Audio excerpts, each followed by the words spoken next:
Abre tu Biblia en Marcos, por favor, capítulo número 12, en el verso número 28. Vamos a comenzar en esa sección, pero el tema que tenemos en esta tarde-noche es la misión de Dios y nuestros recursos. Entonces vamos a ver varios aspectos, pero permíteme hacer una oración para comenzar, ¿te parece? Señor, gracias por este tiempo que tenemos para estudiar tu palabra y para conocerte más. Te pedimos que nos des dirección, que nos despiertes en las áreas en las que tengamos que ser despertados, que nos des valor, ánimo, denuedo para poder cumplir esto que nos has encomendado. En el nombre de Jesús, amén. Bueno, quiero comenzar diciendo que participar de la misión de Dios involucra el uso de los recursos que Dios nos dio y entre muchos otros el área económica, ¿okay? Y de eso nos vamos a enfocar al final, nos vamos a ir perfilando hacia eso por el tema que tenemos, ¿no? Nuestros recursos. Pero el tema del dinero se vuelve un poco difícil de entender, ¿no? Ya desde que decimos dinero dices, ¿qué están queriendo decirme aquí en la iglesia? ¿No? Como que siempre nos causa un conflicto porque estamos generalmente acostumbrados a ver estos temas de dinero desde la perspectiva del mundo. Esta idea donde la cosa se trata de mí, de que yo esté bien y de que pues ahora sí que cada quien se rasque con sus uñas, ¿yo por qué tengo que dar? ¿No? Una cosa así. Venimos de ahí, del mundo, con este tipo de ideas. Entonces, antes de hablar del área económica, creo que es bueno hablar acerca de, primero, cómo la misión de Dios involucra realmente no solamente esta área, sino todas las áreas de nuestra vida. Entonces, nos va a ayudar a entender la perspectiva correcta acerca de los recursos y su uso para el Señor. Así es que, para empezar, ahí fuimos a Marcos capítulo número 12. En el verso número 28 dice lo siguiente: acercándose uno de los escribas que los había oído disputar, sabía que les había respondido bien y le preguntó: ¿cuál es el primer mandamiento de todos? Y Jesús le respondió: el primer mandamiento de todos es: oye, Israel, el Señor nuestro Dios, el Señor uno es, y amarás al Señor tu Dios con todo tu corazón y con toda tu alma y con toda tu mente y con todas tus fuerzas. Este es el principal mandamiento. Entonces, para entender ese versículo que está muy interesante, primero tenemos que hablar acerca del contexto. En el antiguo cercano oriente, en la época de Jesús, había una sociedad pluralista, donde existían muchos dioses, donde cada dios gobernaba un área de la vida de la sociedad. Por ejemplo, el dios de la fertilidad, el dios del bosque, el dios de las cosechas y demás. Y de ahí que se temiera a estas deidades, por supuesto paganas con D minúscula, ¿no? Y se les ofreciera culto. Entonces, en este contexto, un escriba dentro del pueblo judío se le acerca a Jesús y le pregunta eso: ¿cuál es el primer mandamiento de todos? Y Jesús le responde: oye, Israel, el Señor nuestro Dios uno es. Está muy interesante esta frase, ¿no? El Señor nuestro Dios, el Señor uno es, ¿no? Eso es lo que conocemos como el Shema. Alguna vez has escuchado esta frase seguramente. Y esta palabra Shema significa escucha, porque es lo que le dice en el verso número 29. Oye, Israel. Por eso se conoce así este mandato como el Shema.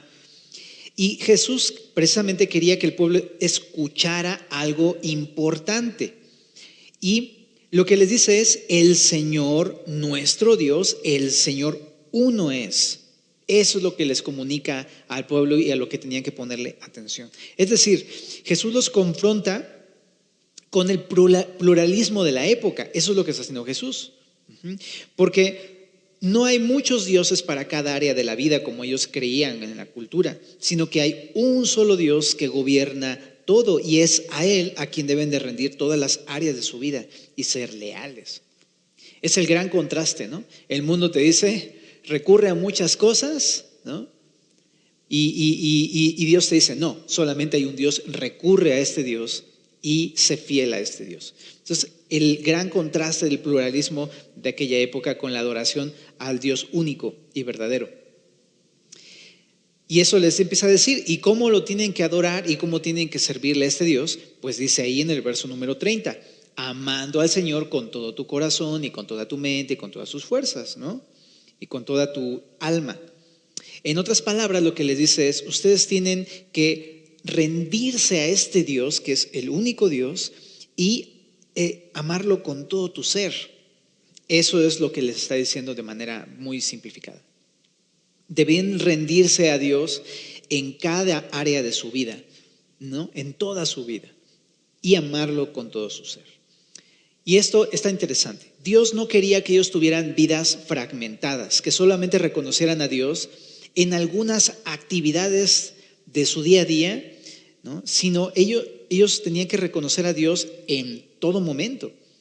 Dios no quería que solamente lo reconocieran en las actividades religiosas de la sinagoga o del templo, o cuando realizaban algo ahí como comunidad judía, sino que quería que reconocieran el señorío de Dios en sus propias vidas en todas estas áreas, en las rutinas diarias, en las finanzas, cuando se iban de viaje, cuando estaban con la familia, cuando iban al mercado, ¿no? Cuando estaban en sus tiempos de descanso, en todo momento, en su trabajo, ¿no? Y al hacerlo, entonces, ellos habrían sido luz para las naciones. Todos pudieran haberse dado cuenta que verdaderamente este pueblo judío era distinto, porque en todo lo que hacían, pues estaba Dios obrando en ellos. Ahora, la cosa está en que ellos no estaban haciendo esto. No estaban reconociendo al único Dios verdadero, ni estaban dejando que este Dios gobernara en todas estas áreas de su vida. Entonces, por eso es tan confrontante, ¿no?, lo que le está diciendo Jesús a este hombre escriba que estamos leyendo. Pero bueno, ok, ¿por qué estamos leyendo esto y qué tiene que ver con las misiones? Ese es el punto. El punto es que, ¿sabes? Nos parecemos muchísimo a la sociedad pluralista de aquella época. Somos una copia de esa ciudad pluralista. Y al igual que en esa sociedad, ¿no?, ellos te empujaban a tener una vida fragmentada, también el día de hoy vivimos en una ciudad pluralista donde la misma sociedad te va llevando a que tú dividas tus áreas de tu vida, ¿no? Y en unas sí gobierne Dios y en otras no gobierne Dios. Incluso una de estas áreas que son pues el área de la iglesia, la vida en comunidad, la devoción personal, y todo esto ocupa solamente un área de nuestra vida, ¿no? Pero no ocupa todo en nuestra vida. Entonces, eso es lo que pasa muy común. Déjame darte algunos ejemplos. Por ejemplo, voy a la iglesia y participo en actividades pues de misiones, por ejemplo, o me quiero involucrar en actividades misioneras, alcances, salir a la calle, predicar, ¿no?, ayuda social y todas estas cosas. Está muy bien eso, pero esto es solamente parte de mi vida, ¿no? Porque luego llego a mi trabajo y ahí en el trabajo ya no se trata de lo que se trataba en la iglesia o cuando participaba de las actividades misioneras. En mi trabajo de lo que se trata es completamente otra cosa. Llego a mi trabajo y se trata de mi propio bienestar, ganar todo lo que yo pueda, ¿no?, de la manera que sea, porque es mi trabajo y es aparte de la iglesia y de las misiones. O por ejemplo, me voy al gimnasio, ¿no?, y ahí pues ya no importa realmente si alcanzo a otros o no. Ahí lo que importa es pues verme bien, mi físico, que otros me puedan elogiar por el cuerpo que tengo o por la resistencia física que tengo, ¿no? O me voy a otro lado, me voy a mi vida social, donde lo que importa es hacer amigos y disfrutar el rato. No importa si me relajo un poco y me tomo 2 o 3 cervezas, no importa. Total, ahí no es la iglesia. Entonces tengo esta fragmentación en mi vida, ¿no?, en donde por un lado sí quiero participar de las actividades de Dios y las misiones, pero por otro lado en mi vida estoy totalmente apartado de Dios. Entonces creo que esto tiene que ver con las misiones, en que las misiones no son un área aparte en nuestras vidas, sino que las misiones involucran todas las áreas de mi vida, todas completamente. Por eso el mandamiento de Jesús es: el Señor nuestro Dios, el Señor uno es. Dios quiere gobernar todas las áreas de mi vida, en mi trabajo, en el gimnasio, en la escuela, en el taller, en mis relaciones con mis vecinos, en mis tiempos de descanso, entretenimiento, sexualidad, como amigo, y especialmente nos vamos a enfocar en el área económica. Pero realmente Dios quiere reinar todas las áreas de mi vida. Y en cada una de ellas Dios quiere que le respondamos amándolo con todo nuestro corazón, con toda nuestra alma, con toda nuestra fuerza, ¿no?, con toda nuestra mente. Y ese es el punto, ¿no? A ese es el punto al que queremos llegar precisamente. Entonces, ¿cuál es el tema aquí?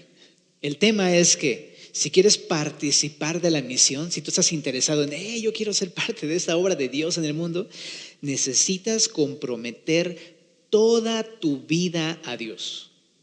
Ese es el punto, ¿no? Debes comprometer tu lealtad completa en todas las áreas a Dios. El punto es, tenemos una vida completa bajo un solo Señor. No hay unas áreas bajo un Señor, es toda mi vida. Así que esto es muy práctico, hermanos.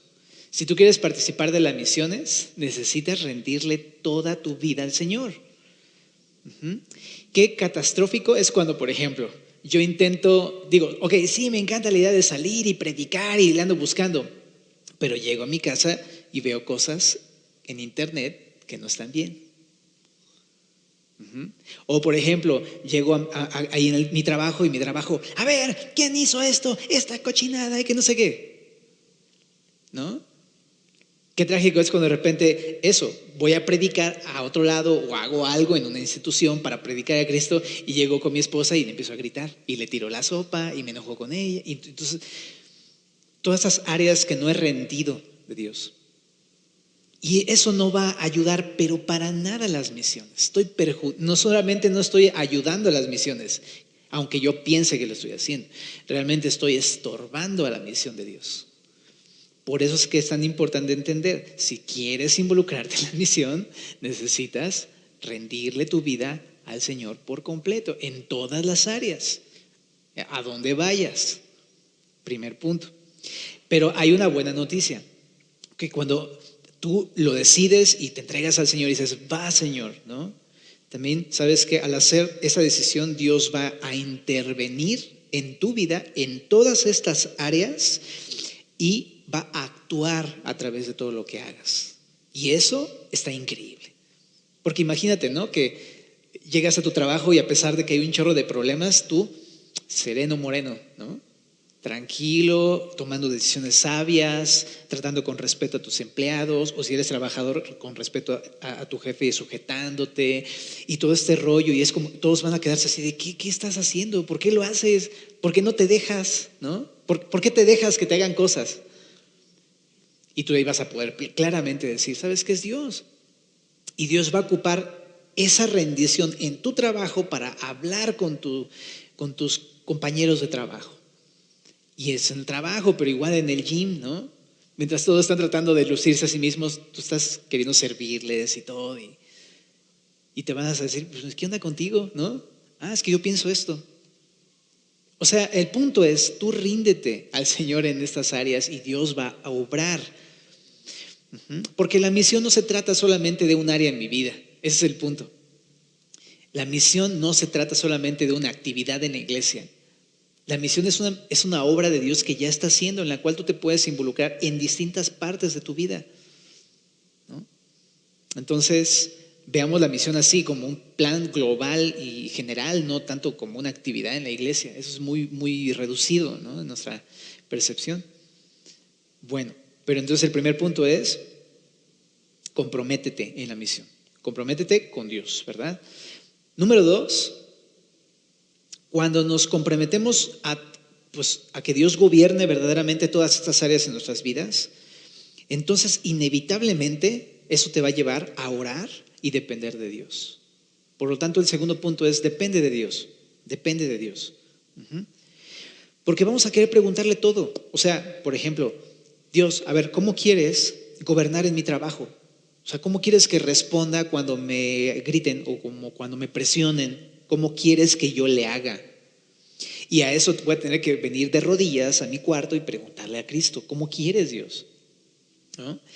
O también en el gym, ¿no? ¿Cómo me debo de vestir, Señor? ¿Cómo te gusta que me vista para ir al gimnasio? ¿No? ¿Cuánto tiempo quieres que haga ejercicio?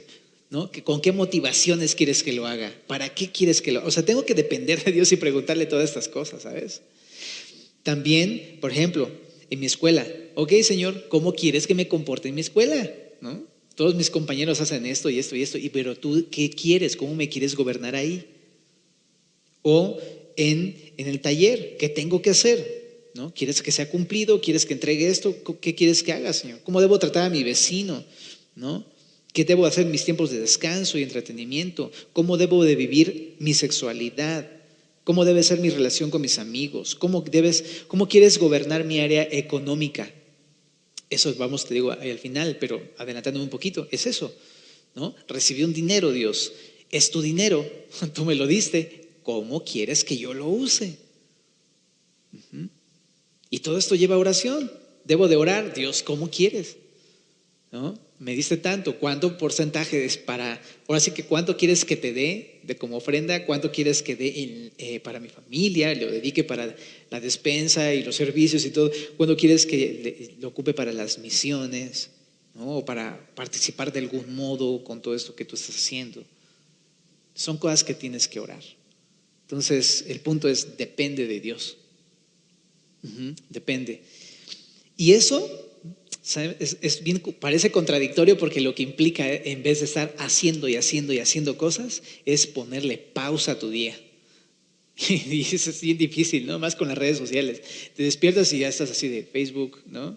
Twitter, noticia número 1, noticia número 2 y cosas así.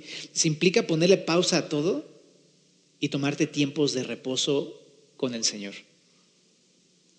Y la dependencia habla completamente de eso. En la Biblia habla demasiado acerca de eso, de hecho. Por ejemplo, tenemos que tomar tiempos para estar con el Señor en oración y en lectura. Por ejemplo, chécate Proverbios 3, 5 y 6. ¿Cómo no nos sabemos este versículo, verdad? ¿No? Fíate de Jehová de todo tu corazón y no te apoyes en tu propia prudencia. Reconócelo en todos tus caminos y Él enderezará tus veredas. Nada más, ¿no?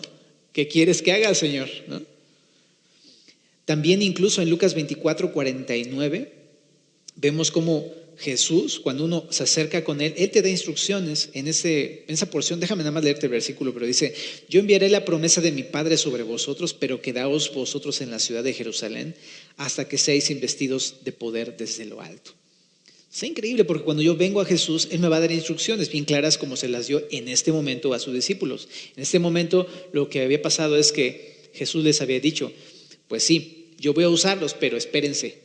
O sea, todavía no hagan nada, vayan a Jerusalén y espérenme hasta que sean llenos de poder de lo alto.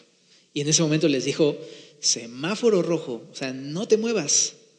Y así va a pasar. O sea, cuando vamos al Señor y le decimos: a ver, Señor, pero mira, ya tengo un chorro, mira, ya tengo un tantito, ¿en qué lo ocupo? ¿Quieres que lo ocupe en esto? Lo gasto. Espérate. A veces te va a decir luz roja, a veces te va a decir luz verde, actúa, detente. O sea, va a ser una cosa así. Y eso solamente lo vas a saber personalmente cuando estés relacionándote y dependiendo de Dios en oración y en la palabra.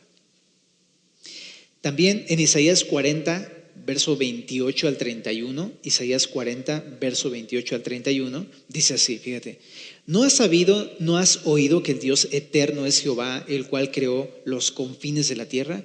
No desfallece ni se fatiga con cansancio, y su entendimiento no hay quien lo alcance. Él da esfuerzo al cansado, multiplica las fuerzas al que no tiene ningunas. Los muchachos se fatigan y se cansan, los jóvenes flaquean y caen, pero los que esperan a Jehová tendrán nuevas fuerzas. Levantarán alas como las águilas, correrán y no se cansarán, caminarán y no se fatigarán. Híjole, está impresionante porque a través de esta dependencia recibo la fortaleza que necesito para la misión, ¿no? Ahí lo dice. Y esto implica también esperar, ¿no? Y esperar significa pasar tiempos con el Señor. Entonces no pensemos que puedo yo estar en la misión sin estar orando. Son tiempos que necesito tener una relación estrecha con el Señor, estar esperando. También en Lucas 11, 9 al 10, ahí nos dice cómo también de Él recibimos la provisión para la misión. De hecho, ¿no? Si estamos hablando del área económica, entonces significa eso: Él me va a proveer para lo que Él quiera, y si no me provee es porque Él no quiere, punto, se acabó, simple. Pero si Él me lo da, entonces es que Él lo quiere. Mira, en Lucas 11, 9 y 10 dice Jesús: yo os digo, pedid y se os dará, buscad y hallaréis, llamad y se os abrirá, porque todo aquel que pide recibe, y el que busca halla, y al que llama se le abrirá. ¿Cómo te explico? Así o más sencillo, ¿eh? Lo que hay que hacer es venir al Señor y decirle: Señor, si tú quieres que yo participe de algo así, ¿me quieres proveer para eso? Entonces ahí te vas a dar cuenta. Hasta tenemos luego un principio ya conocido entre los cristianos, ¿no? Donde Dios dirige, Dios provee. Ya no lo sabemos, ¿no? O el que llama, paga, ¿verdad? Entonces eso, dependamos del Señor hasta en eso. Y si no es ahí, quizá a lo mejor quiere ocuparte de otra forma en la misión, ¿no? Pero si te lo provee es porque pues eso, a lo mejor no es lo que tú pensarías que debería ser, pero si Dios te da algo, es eso. Uh-huh. Entonces, bueno, el punto entonces número 2 es depende de Dios. El primero fue comprométete con Dios. El segundo es depende de Dios.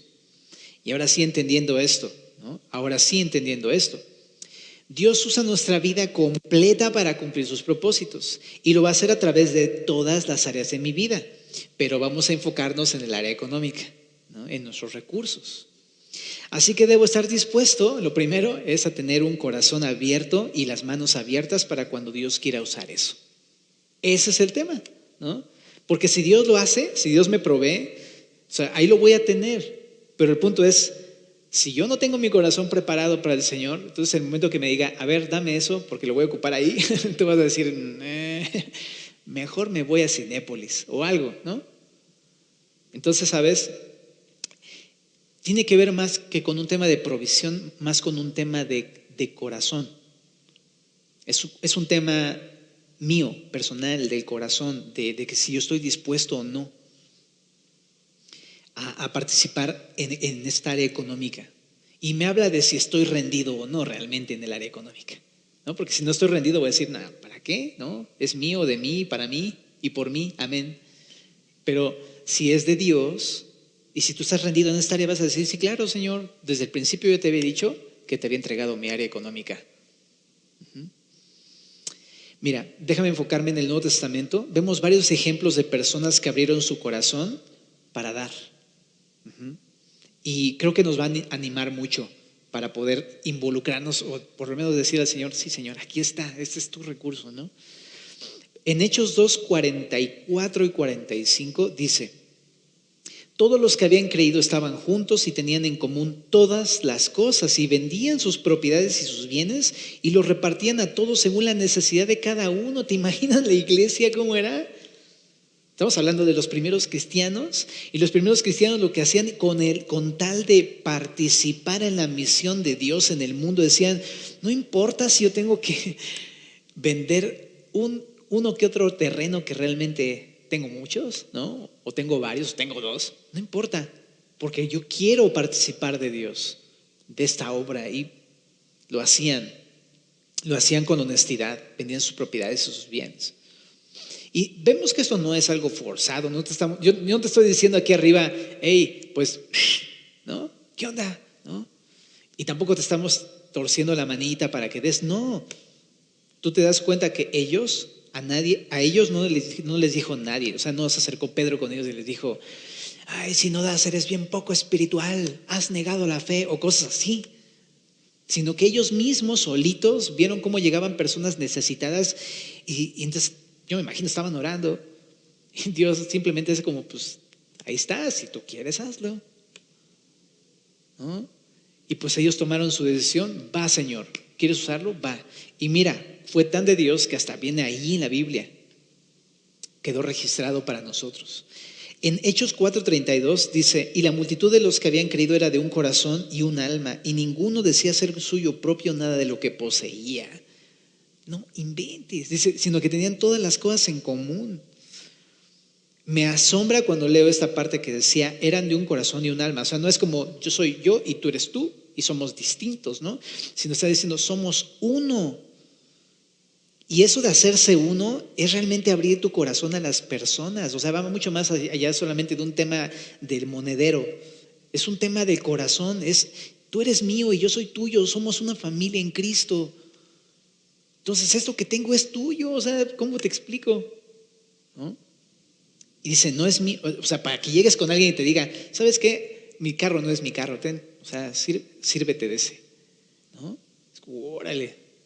Y a lo mejor decimos, órale, sí, yo lo haría, también tengo esas ganas, ¿neta lo harías? Luego muchos usamos de, a ver, te lo presto, pero al rato es como, no, sí es mío, dámelo, ¿no? Y no, estos hermanos realmente nos confrontan porque es como, realmente considerar, es mi corazón, no es mío, realmente en verdad te lo estoy dando porque te pertenece, somos uno. En Hechos 11:27 dice: en aquellos días unos profetas descendieron de Jerusalén a Antioquía, y levantándose uno de ellos llamado Agabo, daba a entender por el Espíritu que vendría una gran hambre en toda la tierra habitada, la cual sucedió en tiempo de Claudio. Entonces los discípulos, chécate aquí quiénes fueron, los discípulos, o sea, la iglesia pues, dice, cada uno conforme a lo que tenía determinaron enviar socorro a los hermanos que habitaban en Judea, lo cual en efecto hicieron enviándolo a los ancianos por mano de Bernabé y de Saulo, ¿no? Aquí están otros hermanos en Antioquía viendo que iba a haber un hambre en Jerusalén, en Judea, y dijeron, no podemos quedarnos con las manos así. Y simplemente se pusieron de acuerdo, pues ¿qué onda? Vamos a armar la vaquita. Y órale, pum, pum, pum. Y se lo llevaron Bernabé y Saulo. En Filipenses 2:25, otro ejemplo, el mismo Pablo fue provisto por un hombre llamado Epafrodito. Dice, mas tuve por necesario enviaros a Epafrodito, mi hermano, y dice ahí, colaborador y compañero de milicia, vuestro mensajero y ministrador de mis necesidades. El mismo Epafrodito, que era un compañero de servicio de Pablo, él le pagaba para su ministerio, por lo menos una parte, y le estaba sirviendo a Dios, ¿no? De las misiones. O sea, a lo mejor él no iba, pero pues estaba como pues compartiendo, ¿no? Ahora, en esa misma carta de Filipenses capítulo 4, versos 18 y 19, dice Pablo acerca de la iglesia de Filipos: pero todo lo he recibido y tengo abundancia. Estoy lleno, habiendo recibido de Epafrodito lo que enviasteis, olor fragante, sacrificio acepto, agradable a Dios. Mi Dios pues suplirá todo lo que os falta conforme a sus riquezas en gloria en Cristo Jesús. Entonces ahí nos deja ver todavía un poco más claro. No solamente Epafrodito, sino que toda la iglesia estaba participando para poder sostener el servicio de Pablo, ¿no? Qué increíble. Y dice ahí, ese es olor acepto y fragante. Cuando tú estás de corazón decidido a Señor, haz lo que quieras con esto, es un sacrificio acepto, dice aquí. Y también increíble que también dice, y Dios les va a suplir todas sus necesidades, ¿no? Entonces es eso, porque de repente nos preguntamos, oye Señor, pero si yo también doy este dinero que he destinado para las misiones, híjole, ¿y cómo le voy a hacer con lo demás, no? Estamos en un momento aparte, yo creo que muy, muy justo, ¿no? Por todo lo que estamos pasando. Mira lo que dice, mi Dios pues suplirá todo lo que os falta conforme a sus riquezas en gloria. Segunda de Corintios capítulo 9, verso 1 y 2 dice, cuanto a la administración para los santos es por demás que yo les escriba, pues conozco vuestra buena voluntad, de lo cual yo me glorío entre los de Macedonia, que Acaya está preparada desde el año pasado y vuestro celo ha estimulado a la mayoría. Increíble, ¿no? La iglesia de Corinto había preparado también en tiempos de conflicto una ofrenda para los de Jerusalén. Y había sido tan impresionante la forma en que estaban ellos participando de la misión, que Pablo los pone como ejemplo y le dice, miren, o sea, su amor que tienen hacia las personas y hacia Dios ha hecho que muchas personas, ¿cómo se llama? Hayan sido estimuladas por esta ofrenda que ustedes dieron, a despojarse de a sí mismos y poder participar, ¿no? Qué increíble, porque aparte da testimonio a otras personas, ¿no? Entonces, cuando Dios los dirigía a dar en el Nuevo Testamento, daban para la misión de Dios, ¿no? Ahora, si te das cuenta, hay algo interesante que varios luego pensamos. El poder participar de la misión en el área económica no se limita solamente a pagar los gastos de una persona misionera que se va a X lugar. Ajá. Eso es una versión muy reducida realmente de lo que es la misión, porque a lo mejor yo puedo pensar eso, ¿no? No, eso no solamente se limita a eso. En general, ¿no? Cualquier forma en la que tú puedas dar, pues estás participando de la misión de Dios. Porque a lo mejor no es en la misión de Dios a un lado, a lo mejor es la misión de Dios que Dios tiene aquí en la iglesia o en la cuadra o con tu vecino o con tu familia. O sea, Esa es la misión de Dios y es de muchas maneras en las que se puede participar. Ajá. Y es válido. Así daba, por ejemplo, los de la iglesia a Pablo, daban a los hermanos en necesidad, en persecución, de distintos lados, etc. Abrieron su corazón y sus manos a la iglesia. Otro ejemplo bien interesante es la iglesia en Macedonia. En 2 de Corintios 8, del verso 1 al 6, dice: hermanos, les hacemos saber la gracia de Dios que se ha dado a las iglesias de Macedonia, que dice que el dar es una gracia dada por Dios. Y dice que en grande prueba de tribulación, la abundancia de su gozo y su profunda pobreza abundaron en riquezas de su generosidad. Pues doy testimonio de que con agrado han dado conforme a sus fuerzas y aún más allá de sus fuerzas, pidiéndonos con muchos ruegos que les concediésemos el privilegio de participar en ese servicio para los santos. Y chécate lo que dice: y no como lo esperábamos, sino que a sí mismos se dieron primeramente al Señor, lo que hablamos hace ratito, y luego a nosotros por la voluntad de Dios. De manera que exhortamos a Tito para que, tal como comenzó antes, asimismo acabe también entre vosotros esta obra de gracia. Qué increíble. Entonces, ¿sabes? Eso también me doy cuenta de varias cosas, pero una de las cosas es que Dios nos anima a abrir nuestro corazón. Es un regalo que Dios nos puede dar y de gracia, y que nos lleva a ser muy generosos, ¿no? Para participar de la obra del Señor. ¿Ok? Entonces, son ejemplos del Nuevo Testamento. Yo espero que tú los tomes, estos ejemplos, y hagan algo en tu corazón. Déjalos entrar, deja que Dios agarre y pula esas áreas, ¿sabes? A todos nos cuesta el dinerito, la neta. Y más cuando vas viendo que va bajando en la quincena, ¿no? Pero es un paso de fe, es una gracia de Dios y es participar del Señor. Pero hay obstáculos. El día de hoy, como sociedad, tenemos obstáculos parecidos a aquella época. Pero déjame solamente mencionarte 3 que son muy notorios: el individualismo, el materialismo y el consumismo. Son temas que creo que ya estás familiarizado. El individualismo, ¿a qué nos referimos con esto? A pensar y obrar con independencia de los demás o sin sujetarte a las demás personas. Soy autónomo. O sea, pues yo, lo que me importa es yo mismo, para mí, y los demás, allá ellos. Lo que te decía al principio, que se rasquen con sus uñas. Ese es individualismo, ¿no? Y no solamente los recursos económicos, sino en general. No me intereso en servirles, ni ayudarles, ni involucrarme con sus vidas, porque no me importa, realmente soy yo y punto. Ese es individualismo. Y el día de hoy lo vemos súper marcado en este asunto de las misiones. Nos involucramos en las misiones en esta área porque somos individualistas. Lo queremos todo para nosotros mismos. Es más, nada más pensamos en nosotros muchas veces. El otro es el materialismo. Nos referimos a que es darle importancia primordial a los intereses materiales, ¿no? Y es eso. A veces yo no doy por eso, porque le doy demasiada importancia a este recurso material, cuando realmente lo que importa más bien es la vida y el alma de las personas.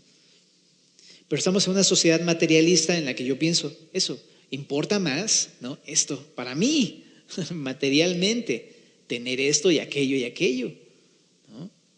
Somos materialistas. Consumistas, claro, es el otro, consumismo.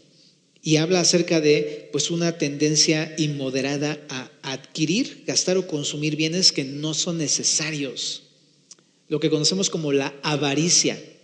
Toda esta onda de comprar y comprar para tener ahí un bodegado, pero nunca lo usas, ¿no? Es más, ni te sirve, ¿no? Pero estamos nosotros queriendo más y más y más. Estamos en una sociedad en la que tristemente eso se ve por todos lados, ¿no? O sea, nada más en la pandemia, ¿no? Va a haber pandemia, híjole, o sea, se acabó el papel de baño, ¿no? Entonces, ¿neta? Sí, o sea, parece chiste, pero es que así somos, ¿no? Consumistas. Bueno, y eso. Entonces, no doy porque más bien estoy yo siendo un consumidor de las cosas, no un dador de las cosas. Déjame citarte un comentario Dice, la gran cantidad de versículos del Nuevo Testamento que habla de amarse unos a otros, compartir con otros y cuidar de los pobres, entran muy poco en la imaginación de la mayoría de los cristianos. Estos pasajes simplemente no se toman con seriedad. Este ejemplo, no puedo abrir la casa a esta señora con sus 2 hijos, sé que no tiene dónde vivir y yo tengo una habitación libre, pero simplemente es impráctico para mí en este momento de mi vida. Eso, ahí nos damos cuenta de lo que somos realmente, ¿no? El individualismo, el materialismo, el consumismo, ese deseo de comodidad, de privacidad, no dejan lugar para que la palabra y junto con ella nuestra imaginación misional, no dejan lugar para la palabra, ¿no? Y anulan nuestra efectividad como agentes del reino de Dios. Es lo que dice este comentario que está realmente confrontante y nos debe llevar a pensar realmente, ¿no? ¿Quién soy yo? Hace unos días estaba platicando con el pastor Héctor, porque vino a lo de varones, y me estaba platicando de eso, y la verdad todavía me sigo pensando mucho. Ahí dice que en Estados Unidos él decidió, ahora sí que se los cuento, perdón pastor, pero ya te balconeé, pero decidió, dice, que abrirle la puerta a las personas cuando hubiera necesidad, y realmente dice que cualquiera en la calle se puede ir a meter a su casa si necesita. Yo me quedé pensando, yo no haría eso. Así de simple. Punto, ¿no? Y puedo poner así 20 excusas y decir, Nel, híjole. Y muchas veces no es por temas de seguridad o algo así. La neta es que muchas veces más bien es porque no es cómodo para mí, ¿no? O no es fácil, o no es práctico, o requiere mi esfuerzo, ¿no? Porque no quiero darle esto que ya tenía reservado para mí, ¿no? Porque este lugar y esta casa es mía, porque tengo que invitar a otro, ¿no? Porque tengo que invitarlo y luego darle de cenar cuando a mí me costó trabajo y yo gané y ¿por qué? Pero todo ese tipo de cosas, nada más pensar en esta actitud hospedadora nos pone a todos a realmente pensar en qué es lo que estamos haciendo con las misiones. Entonces, la palabra nos lleva a todo lo contrario. En vez de tener una actitud hacia mí, una actitud hacia los demás.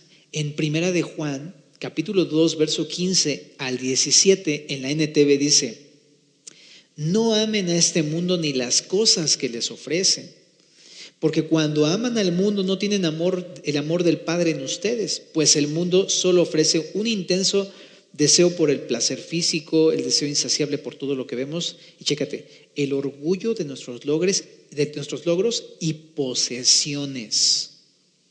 Nada de eso proviene del Padre, sino que viene del mundo, y este mundo se acaba junto con todo lo que la gente tanto desea, pero el que hace lo que a Dios le agrada vivirá para siempre. Y esto es el golpe bajo en contra de el individualismo, ¿no? De el materialismo, ¿no? No amen las cosas de este mundo. Es completamente el contrario de lo que nos enseña la palabra de Dios. En Filipenses capítulo 2, verso 3 y 4, también en la NTV dice, respecto al individualismo, no sean egoístas, no traten de impresionar a nadie, sean humildes, es decir, considerando a los demás como mejores a ustedes. No se ocupen solo de sus propios intereses, sino también procuren interesarse en los demás. Wow. Y con respecto al consumismo, ¿no? De más y más y más, dice Pablo en Timoteo, estén contentos, punto. Así de simple, tengan contentamiento, ¿no? Porque el principio de todos los males es el amor a las riquezas, al dinero. Chécate qué contraste, ¿no? Entonces, lo que debemos hacer, entonces, ¿qué tengo que hacer? Hacerle caso a mi Biblia. Dios, ayúdame a hacerle caso a mi Biblia. Eso es lo que tengo que hacer. A veces no nos comportamos así, de una manera como intencionalmente misional, porque no estamos escuchando la voz de Dios que nos dice estas cosas. Esa es la realidad. Por eso también hay otro versículo que quiero leerte, que es Marcos 4, 18 a 19, donde dice, esos son los que fueron sembrados entre espinos, los que oyen la palabra, pero los afanes de ese siglo, el engaño de las riquezas y las codicias de otras cosas entran y ahogan la palabra y se hace totalmente infructuosa. Entonces yo entiendo ahora, ya sé por qué es que, aunque sé lo que dice la Biblia, ¿por qué no está pasando eso en mi vida? Que yo sea así, generoso en los recursos hacia las misiones. ¿Por qué no estoy oyendo la voz de Dios? Estoy leyendo mi Biblia, pero no estoy oyendo a Dios. Y eso es realmente triste cuando yo lo observo en mí mismo, ¿no? Digo, ¿en neta soy así de plano? Que ni siquiera le hago caso a Dios. Pero esas cosas la hacen infructuosa, ¿no? El no escuchar la voz de Dios, ¿no? Porque es la parábola del sembrador. No estoy dejando que mi corazón sea una tierra fértil en la cual la palabra entre y dé fruto, sino simplemente no quiero, ¿no? No estoy disponiendo mi corazón para que el Señor lo haga. Por eso decía que es una cuestión del corazón, de actitudes y cosas así. En Mateo 6:24 también dice: ninguno puede servir a dos señores, porque o aborrecerá al uno y amará al otro, o estimará al uno y menospreciará al otro. No podéis servir a Dios y a las riquezas. Bien franco el Señor. Básicamente lo que está diciendo: si quieres participar de la obra misionera, adelante, pero si amas las riquezas no vas a poder hacerlo. Así, ¿no? Porque el ser misionero, ¿no? Actuar misionalmente tiene que ver con todas las áreas de tu vida, incluyendo esta. Entonces no puedes servir a Dios y las riquezas al mismo tiempo. No se puede. Pensar, voy a servir a Dios con todo mi corazón, pero eso sí, mi negocio nadie me lo toca. ¿Sabes? Entonces, para participar en la misión de Dios, debemos estar dispuestos a que Dios cambie nuestros corazones hacia otros, hacia Dios mismo, mi actitud hacia Dios y hacia los demás. Y con ello van a cambiar todas las demás cosas, mis hábitos, mis estilos de vida. Ya no voy a estar pensando, voy a pensar cuando me compre algo, ¿no? ¿Realmente lo necesito? O, ok, si lo necesito, ¿de cuánto puedo comprarlo con el fin de administrar todo lo que tengo para servir al Señor? No actuar de esa manera impulsiva de, sí, tú dátelo, ¿no? Te lo mereces. No, voy a estar pensando siempre, híjole, pero es que los demás. Y si yo me doy esto, a aquel hermano que lo necesitaba ya no lo voy a poder dar aquello. Y entonces me voy a sentir bastante mal, ¿no? Entonces yo creo que a eso nos lleva. Simplemente el alinear nuestro corazón a Dios, dejar que Él empiece a hacer una obra en nuestras vidas, va a cambiar muchas cosas en mi vida. Entonces creo que debemos orar que Dios cambie nuestros corazones. ¿Estamos de acuerdo? ¿Te parece si hacemos una oración por eso? ¿Vale? Señor, te damos gracias por tu palabra en esta noche. Gracias porque tú tienes la misericordia de hablarnos, Dios, y transformarnos con toda paciencia, Señor. Es cierto que creo que muchas veces hemos sido así, ¿no? Como conforme al corazón del mundo y no conforme a tu corazón, Señor. Perdónanos por eso, Señor. Sinceramente hemos fallado mucho, Señor. Pero te pedimos que tú cambies nuestro corazón y con nuestro corazón no nada más eche estas palabras así al saco roto y las dejemos pasar, que esas palabras puedan dar fruto en nuestras vidas, Señor. Te pedimos eso. Y pues gracias, Señor, porque esta obra, Señor, pues es una gracia tuya que nos puedes dar. Hazla en nosotros, que podamos ser individualmente y como semilla de mostaza una iglesia que se involucre en esta área, que no tema, que confíe en ti, Señor, y que te crea a ti, Señor. Te lo pedimos en el nombre de Jesús. Amén.